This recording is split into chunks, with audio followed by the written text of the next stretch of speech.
gusts of up to 300 miles an hour, but on the Sun they're larger and 1,000 times faster. Compared to the ones on the Earth, they're really quite fearsome events. In terms of size, their diameter is larger than that of the Earth. In height, they're several times the size of the Earth. And in terms of the velocity that we see, the speed of rotation, we're talking about 200,000 or 300,000 kilometers an hour. The tornadoes were found using an instrument exactly like this one. Both spectrometers were built here at the Rutherford Appleton Laboratory near Oxford, and they were designed to examine the Sun's ultraviolet radiation. So far, 12 tornadoes have been detected, mostly around the Sun's north and south poles. Scientists hope they'll contribute to our understanding of the solar wind, particles thrown into space from the Sun's surface. These cause magnetic storms which endanger satellites, microchips and power supplies on Earth.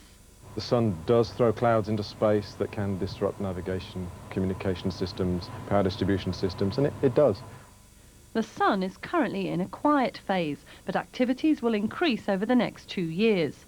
SOHO will monitor the sunspots in an orbit more than 1 million miles away, positioned so that it always faces the Sun. We had the hint that with a fantastic set of instruments we would do something which would be a breakthrough in solar physics, but not to the extent that we have done. As a result, this joint mission between NASA and the European Space Agency has now been extended to 2003. Sue Nelson, BBC News. Solar storms permitting, the next national news should be at 9 o'clock.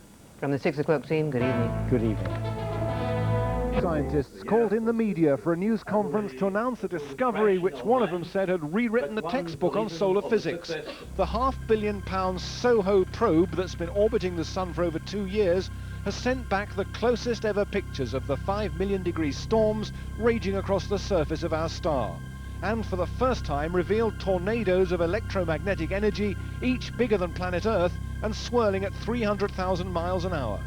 It's one of those maybe once-in-a-lifetime experiences in which you look at the data and you analyze it and you suddenly realize that you're seeing something different, something that nobody's seen before or realized existed before. And on a personal level, that's very exciting.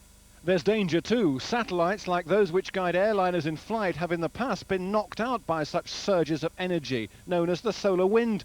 The discoveries announced today mean that SOHO's mission will be extended as the Earth's watchdog against another period of intense turbulence due early in the millennium. Computers, satellites, telecommunications are really shaping our daily life every minute on the Earth.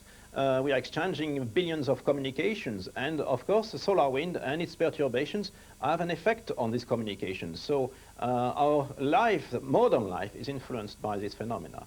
And though nothing can shield us from the might of nature's magnetic barrage, the pioneering work by Europe's space community will allow early warning. For the first time, a 5-day forecast of storms from the Sun will allow everything from electricity grids to satellites to be powered down to escape damage. Jeff Mead, Sky News, at the Rutherford Appleton Laboratory in Oxfordshire.